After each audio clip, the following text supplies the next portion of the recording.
Haryana staff selection commission CET के लिए portal कर चुका है तैयार। जल्द खुलेगा पोर्टल। क्या क्या रहेंगे डॉक्यूमेंट, क्या रहेगा सिलेबस, 2 लाख पदों पर होंगी भर्तियां, तो कर लीजिएगा अपने डॉक्यूमेंट तैयार। सभी को राम राम नमस्ते, सभी का मोस्ट वेलकम, हार्दिक स्वागत, हार्दिक अभिनंदन आपके अपने परिवार क्लास अब यूट्यूब चैनल में। आइए फटाफट से ये सारी जानकारी जल्दी से ले लेते हैं। क्या गुड न्यूज निकल कर आई है।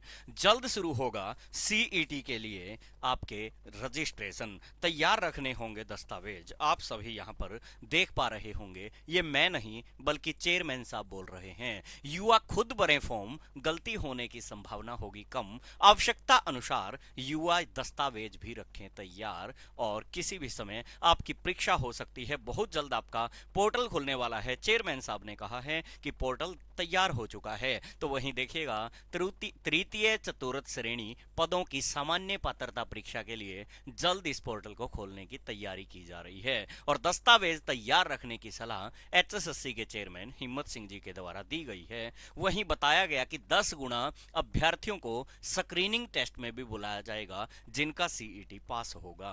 आवेदन के साथ इन दस्तावेजों को करना होगा अपलोड। आखिर क्या जरूरत है। वहीं सीएम साहब ने भी उधर से यह घोषणा कर दी कि आने वाले इन 5 सालों में सीईटी के आधार पर 2 लाख करेंगे पक्की भर्तियां। लगभग मान सकते हैं एवरेज हर साल सीईटी होगा, और हर साल सीईटी के बेस पे 40 से 50 हजार भर्तियों की इनकी तैयारी है। तभी जाकर के 5 सालों में टोटल 2 लाख भर्तियां आपको करने वाले हैं। आइए देख लेते हैं कौन कौन सी हमें जरूरत पड़ने वाली है, डॉक्यूमेंट क्या होंगे और सिलेबस क्या होगा।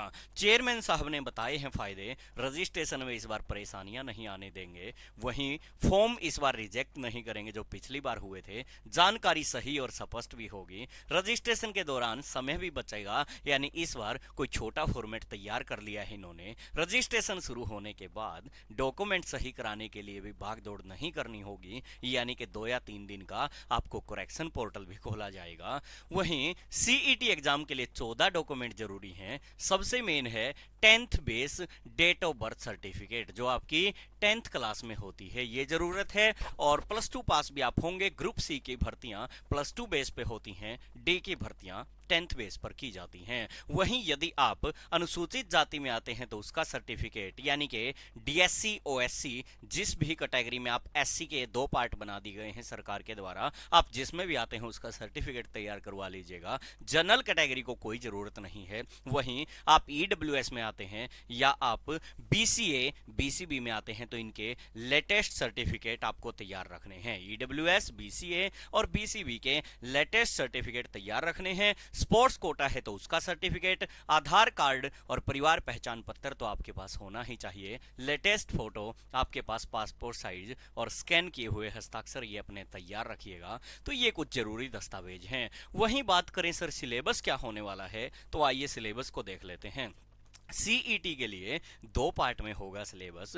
75% और 25% का पोर्शन। वहीं 75% के अंदर general knowledge, reasoning, quantity ability, यानी कि रीजनिंग ही है ये पूरा एक किस्म से, और ये इधर से मैथ्स हम इसको बोल सकते हैं, इंग्लिश, हिंदी के साथ साथ कंप्यूटर। यानी 75% के अंदर आपका क्या होने वाला है, आपका हिंदी, इंग्लिश, मैथ्स, रीजनिंग और इंडिया जीके 15-15 क्वेश्चन आपको देखने को मिलेंगे इन 5 सेक्शन के। इंडिया जीके के अंदर ही साइंस और कंप्यूटर वो सभी इंडिया जीके में ही इंक्लूड हैं। वहीं 25% में अकेले हरियाणा जीके, हरियाणा की करंट अफेयर, इतिहास आदि आपको देखने को मिलेंगे। ग्रुप सी 12वीं बेस पर, वहीं ग्रुप डी 10th बेस पर लिया जाएगा। जनरल कैटेगरी को पास होने के लिए 50%, वहीं रिजर्व कैटेगरी में 40% अंक लेने होंगे।